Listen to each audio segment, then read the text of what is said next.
Evela အသင်း Europa League Champions ဆုကိုဆုခု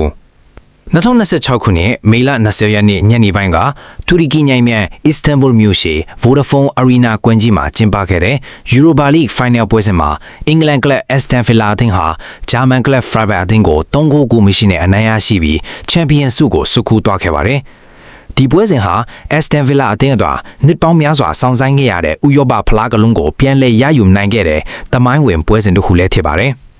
ပွဲအစတည်းက Aston Villa အသင်းဟာ Freiburg အသင်းကိုဖိအားပေးကစားခဲ့ပြီးပထမပိုင်းမှာလည်း2ဂိုးပြတ်ဦးဆောင်နိုင်ခဲ့ပါတယ်။ပထမဦးဆုံးဂိုးကိုပွဲချိန်40မိနစ်မှာကွင်းလယ်လူ Yuri Tielemans ကသွင်းယူပေးတာခဲ့ပြီးဒုတိယဂိုးကိုတော့ပထမပိုင်းပွဲပြီးခါနီနားကျင်အချိန်ပို45+3မိနစ်မှာ Emi Buendia ကသွင်းယူခဲ့ပါတယ်။ဒီ2ဂိုးစလုံးဟာအလွန်လှပပြီးပရိသတ်တွေကိုဖျော်ဖြေမှုအပြည့်အဝပေးစွမ်းနိုင်ခဲ့တဲ့ဂိုးတွေလည်းဖြစ်ပါတယ်။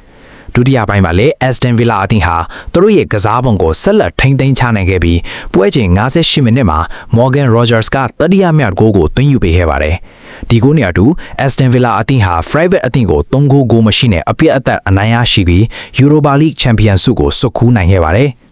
ဒီအောင်ပွဲဟာ Aston Villa အသင်းအကြားအလွန်အရေးပါတဲ့အောင်ပွဲတစ်ခုဖြစ်ပါတယ်။သူတို့ဟာ1922ခုနှစ်မှာဥရောပဖလားကိုရရှိခဲ့ပြီးနောက်ပိုင်းနှစ်ပေါင်း46နှစ်အကြာမှဥရောပဖလားကလုံးကိုပြန်လည်ဆွတ်ခူးနိုင်ခဲ့တာဖြစ်ပါတယ်။ဒီအောင်ပွဲဟာကလပ်သမိုင်းမှာမှတ်တိုင်တစ်ခုလည်းဖြစ်ပါတယ်။ Aston Villa ရဲ့နီးပြဖြစ်သူ Unai Emery ဟာလည်းဒီအောင်ပွဲနဲ့အတူ Europa League ဖလားကိုပင်စမအကြိမ်မြောက်ဆွတ်ခူးနိုင်ခဲ့ပြီး Europa League ပြိုင်ပွဲရဲ့ဘရင်တစ်ပါးဖြစ်သူ့ရဲ့ဂုဏ်သတင်းကိုပိုမိုခိုင်မာစေခဲ့ပါတယ်။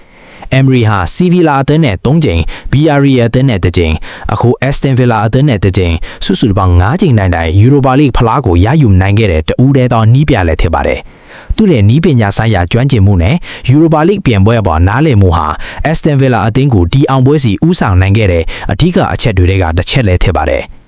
Freiburg အသင်းငယ်နဲ့တော့ဒီ final ပွဲစဉ်မှာအကောင်းဆုံးကြိုးစားခဲ့ပြီးမြဲ Aston Villa အသင်းရဲ့အားသာချက်တွေကိုမကျော်ဖြတ်နိုင်ခဲ့ပါဘူး။ဒါပေမဲ့လည်း Freiburg အသင်းဟာဒီပြိုင်ပွဲတစ်လုံးလုံးမှာအကောင်းဆုံးခြေစွမ်းတွေကိုပြသနိုင်ခဲ့ပြီး final ထိတက်ရောက်လာနိုင်ခဲ့တာဟာသူတို့အတွက်ဂုဏ်ယူစရာကောင်းတဲ့အောင်မြင်မှုတစ်ခုဖြစ်ပါတယ်။ဒီပွဲစဉ်ဟာဘောလုံးပရိသတ်တွေအတွက်စိတ်လှုပ်ရှားစရာကောင်းတဲ့ပွဲစဉ်တစ်ခုဖြစ်ခဲ့ပြီး Aston Villa ရဲ့အောင်မြင်မှုဟာသူတို့ရဲ့ပရိသတ်တွေအတွက်မမေ့နိုင်စရာအမှတ်တရတစ်ခုလည်းဖြစ်ခဲ့ပါတယ်။ဒီအောင်ပွဲဟာ Aston Villa အသင်းကိုနောက်ရာသီ Champions League ပြိုင်ပွဲကွင်းကိုလည်းရရှိစေခဲ့ပါတယ်။အချုပ်အောက်ချင်းဆိုရတော့လေ Aston Villa အသင်းဟာ Freiburg အသင်းကိုအနိုင်ရရှိပြီး Europa League Champions ဆုကိုဆုခူးနိုင်ခဲ့တာဟာသူတို့ရဲ့ကလပ်သမိုင်းအတွက်အရေးပါတဲ့အောင်မြင်မှုတစ်ခုဖြစ်လို့နီးပြ Unai Emery ရဲ့ Europa League ပြိုင်ပွဲအပေါ်လွှမ်းမိုးနိုင်စွမ်းကိုထပ်မံပြသလိုက်တာပဲဖြစ်ပါတယ်။ဒီအောင်ပွဲဟာ Aston Villa အသင်းရဲ့အနာဂတ်အတွက်ကြီးမားတဲ့ခြေလှမ်းတစ်ခုလည်းဖြစ်ပါတယ်။